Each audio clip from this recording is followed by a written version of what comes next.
সূরা নামল কোরআনের ২৭ নম্বর সূরা ১৯ নম্বর আয়াত আল্লাহর কাছে তিনি বলছেন, রব্বে আউজি'নি আন আশকুরা নি'মাতাকাল্লাতী আন'আমতা আলাইয়া ওয়া আলা ওয়ালিদাইয়া ওয়া আন আ'মালা সালিহান তারদা।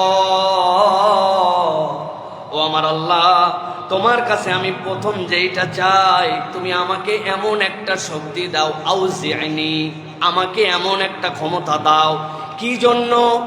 আল্লাহ তুমি আমাকে যা দিছো, আন আশকুরা নি'মাতাক, আমি যেন তোমার নিয়ামতের কৃতজ্ঞতা আদায় করতে পারি। সুবহানাল্লাহ। অনেক দোয়া আল্লাহর কাছে করি, কিন্তু কখনো এইটা আল্লাহর কাছে দোয়া করি নাই, আল্লাহ তোমার নিয়ামতের তো কৃতজ্ঞতা আদায় করে শেষ করতে পারবো না, কিন্তু আমাকে অন্তত এমন একটা দিল, এমন একটা শক্তি দাও, তুমি আমাকে যে নিয়ামত দিছো ওই নিয়ামতের অন্তত যেন কৃতজ্ঞতা আদায় করতে পারি। আল্লাহু আকবার।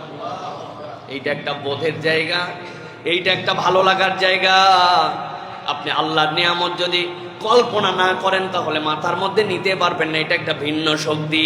সুলাইমান আলাইহিস সালাম ওইটাই চাইছেন, আল্লাহ আমার বাথরুম যেটা আছে খালি পায়ে আমি আমার বাথরুমে যাই না, আমার বাথরুমের ভিতরে স্পঞ্জের স্যান্ডেল ব্যবহার করি, কিন্তু ৩ মাস যাইতে না যাইতেই যেই বাথরুমে আমার 10 ধাপ 20 ধাপের বেশি দেওয়া লাগে না, ওই বাথরুমের স্যান্ডেলটার নিচে ক্ষয়ে যায়।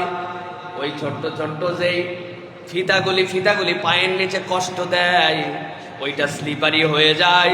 আমাকে ওই বাথরুমের স্যান্ডেলটা পরিবর্তন করা লাগে, 3 মাস 4 মাসের স্যান্ডেল ফেলে দেওয়া লাগে।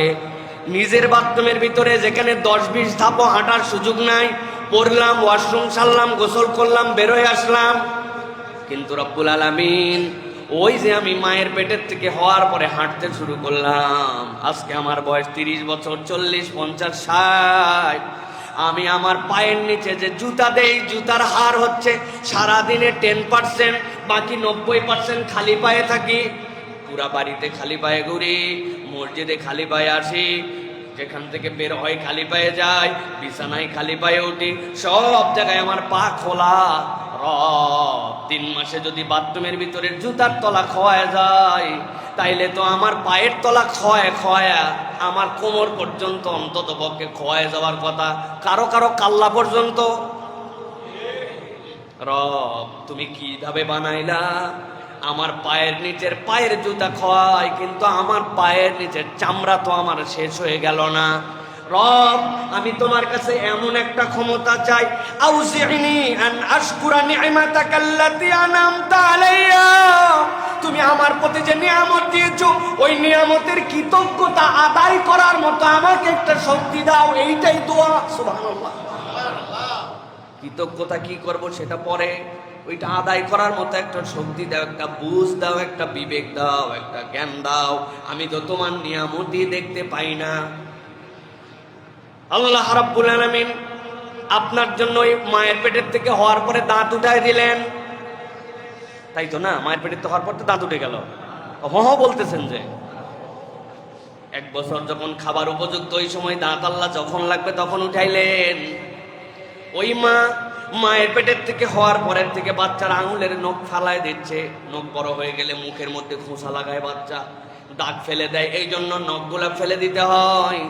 কিন্তু ওই বাচ্চার 1 বছর পরে দাঁত উঠলো, ওই দাঁত বাড়তে বাড়তে 70 বছর পর্যন্ত আসলো, দাঁত তো আর বাড়লো না, দাঁত থেমে গেল, কিন্তু নখের বাড়া তো কমলো না। ভ্রুর চুলগুলা এই মাথার থেকে মাত্র 4 আঙ্গুল উপরে, 1 মাসের মধ্যে চুল না কাটলে এলোমেলো, কিন্তু আমার ভ্রুর চুল কে থামাই দিল? 2টাই তো কালো, 2টাই তো চুল, এটাও তো বাড়ে, কিন্তু দাঁতটা বাড়ে না। আল্লাহ আমি তো তোমার কোনো নিয়ামত খুঁজে পাই না, আল্লাহ আমাকে শক্তি দাও, তোমার কৃতজ্ঞ বান্দা যেন হতে পারি, যে নিয়ামত আমাকে দিয়েছো ওইটার দোয়াটা আল্লাহর কাছে নবী করেছেন। সুবহানাল্লাহ।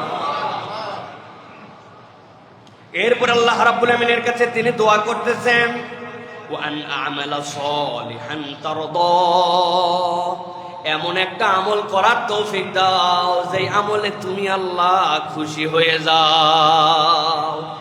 যেমন তেমন আমল না, আল্লাহ আমি ক্ষুদ্র গোলাম, আমার তৌফিক অত বেশি না, আমি রাত্রে ঘুমাইলে একটু গভীর রাত্রে ফজরে উঠতে পারি না, কষ্ট হয়ে যায়, আমি তাহাজ্জুদের সময় দাঁড়াতে পারি না, কিন্তু তুমি আল্লাহ আমাকে নিঃশ্বাস দেওয়া বন্ধ করো নাই।